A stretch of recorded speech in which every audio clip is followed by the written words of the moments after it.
আপনি ১,০০০ টাকার কেঁচো সার তৈরি করলে তা বিক্রি করতে পারবেন ১০,০০০ টাকায়, অর্থাৎ ১,০০০ টাকায় ৯,০০০ টাকা লাভ। কেঁচো সারকে আপনি একটি ব্যবসা হিসেবে নিতে পারেন।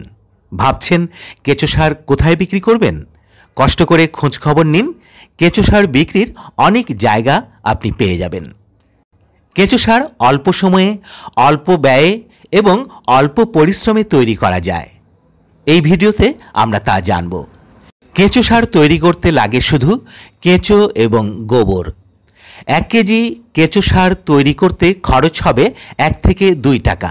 তবে কেঁচো এবং গোবরের দাম বৃদ্ধি পেলে খরচটাও বেশি হবে।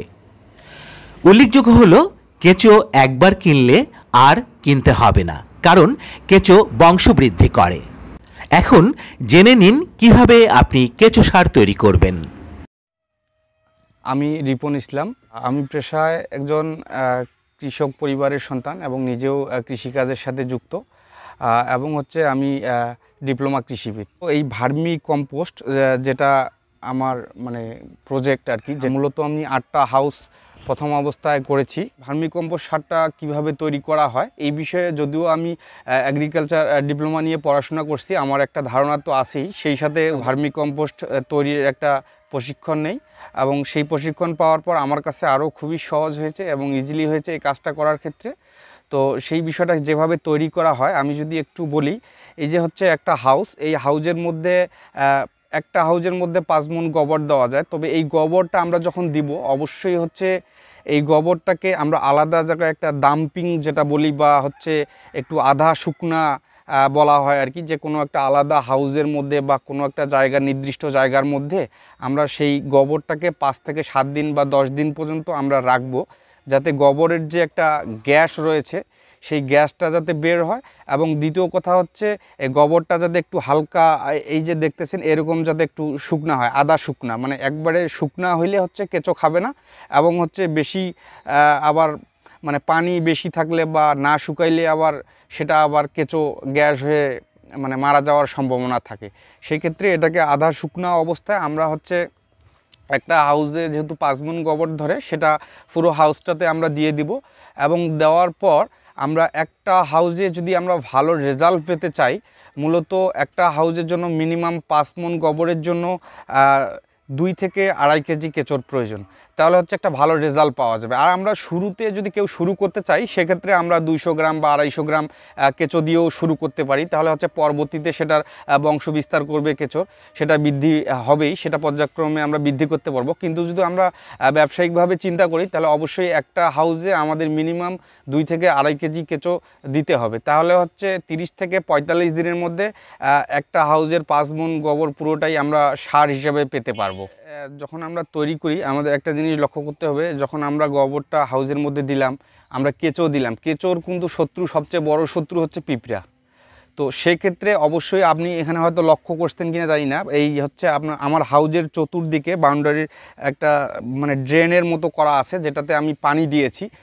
এই পানিটা দেওয়ার কারণে আমার পিঁপড়া যাতে আমার হাউজের মধ্যে আসতে না পারে, এটা ঢেকে দেওয়া হয়। কিন্তু এটা ঢেকে দেওয়ার জন্য আমরা বিভিন্ন রকম আপনার পাটের বস্তা বা আমরা বাঁশের করে বেড়া দিয়ে আমরা এটাকে ঢেকে রাখতে পারি। এই কারণ অনেক সময় পাখি বা ইঁদুর এসে কেঁচো খায়। বর্ষার সময় উপরে অবশ্যই একটা ছাউনি থাকতে হবে। আর দ্বিতীয় কথা আমরা এই কেঁচোটা সারটা তুলব কিভাবে। এই সারটা কিন্তু একসাথে পুরো সারটা আমরা তুলতে পারবো না, সেটা আমরা 4 ধাপে তুলতে পারি, বা সপ্তাহে একদিন 45 দিন যেহেতু, বা 30 থেকে 45 দিনের মধ্যে পুরো একটা হাউস ভার্মি কম্পোস্টে রূপান্তরিত হয়। সেক্ষেত্রে আমরা 4 ভাগে তুলতে পারি আর কি, বা 2 ভাগেও তোলা যায়। তবে 2 ভাগে না তোলাই ভালো। সেটা 4 ভাগে যদি তুলি, তাহলে দ্রুত সারটা 30 দিনের মধ্যে আমার পুরোটাই খাওয়ার একটা সম্ভাবনা থাকে। উপরের যে অংশটা খাবে সেটা হয়তো তুলে নিলাম, 1 সপ্তাহ পর আবার তুললাম, তারপরে 1 সপ্তাহ পর তুললাম, এবং 4র্থ সপ্তাহে দেখা যাবে যে আমার পুরো হাউস খালি হয়ে গেছে। এবং যখন খালি হয়ে যাবে, এই কেঁচোটা সম্পূর্ণ কেঁচোটা কেঁচোর কিন্তু ধর্মই তারা উপরের দিকে খাবে এবং নিচের দিকে যাবে। এবং যখন আমার হাউস পুরো খেয়ে নেবে, পুরো কেঁচো একবারে আমার হাউজের নিচের অংশটাতে রয়ে যাবে, তখন ওই কেঁচোটা তুলে আমাকে একটু যত্ন সহকারে রেখে আলাদা কোনো হাউস যদি বিকল্পভাবে থাকে, আমার যেমন আছে একটার পর একটা আমি পর্যায়ক্রমে সিস্টেম অনুযায়ী করতেছি, কারণ একটা হাউস যখন শেষ হয়ে যায় আরেকটা হাউস, এইভাবে আমার পর্যায়ক্রমে শিডিউল করা আছে। কারণ একসাথে সব কেঁচো যখন তুলবো, একসাথে গোবর পাওয়াটাও কিন্তু একটা কষ্টের ব্যাপার। সেজন্য পর্যায়ক্রমে যদি রাখা হয় তাহলে হচ্ছে অল্প অল্প পরিমাণে গোবর নিয়ে আসলাম এবং কেঁচোটা একটা হাউস শেষ হলে আরেকটা হাউসে দিয়ে দিলাম, সেক্ষেত্রে আর কি সুবিধা হয়। আমার ক্ষেত্রেও সেটা আমি সেভাবেই করতেছি। আর দ্বিতীয় কথা হচ্ছে, এখান থেকে আমার বেনিফিট যদি আমি লাভ বলি, তাহলে হচ্ছে আপাতত যেহেতু আমার 8টা হাউস আছে, তো সেক্ষেত্রে আমার প্রতি মাসে আমার 4 থেকে 5,000 টাকা আপাতত আসেই কন্টিনিউ। ওই কেঁচোগুলো কতদিন বাঁচে? এই কেঁচোগুলা মানে এটা নিজের উপর, এটার মৃত্যু নেই। যদি আমি মনে করি যে এটা ঠিকভাবে রাখবো যত্ন করে, সেটা বৃষ্টির পানিতে ভিজতে দিব না, বা পানিতে একবারে পানি যদি লেগে যায় তাহলে তো কেঁচো মারা যাবে, এবং যতই দিন যাবে ততই বংশ বিস্তার করবে। হয়তো আমি একটা হাউজে গোবরটা যখন ফুল করার পর একটা হাউজে আমি 2 কেজি কেঁচো দিছি, কিন্তু যখন আমার পুরো গোবরটা আমার সার হয়ে যাবে, ভার্মি কম্পোস্ট হয়ে যাবে, শেষে যে কেঁচোটা আমি তুলবো সেখানে আমি মিনিমাম 4 কেজি কেঁচো পাবো। তাহলে আমার 2 কেজি কেঁচো চলে আসলো। এই কেঁচোটা বিক্রি করেও আবার একটা বেনিফিট পাওয়া যায়। তাছাড়া এই কেঁচোগুলা যদি বিক্রি করি তাহলে হচ্ছে মোটামুটি আপনার এই মাসে কেঁচো থেকেই আমার 4 থেকে 5-7 হাজার টাকা আমার কেঁচো থেকেই আসবে।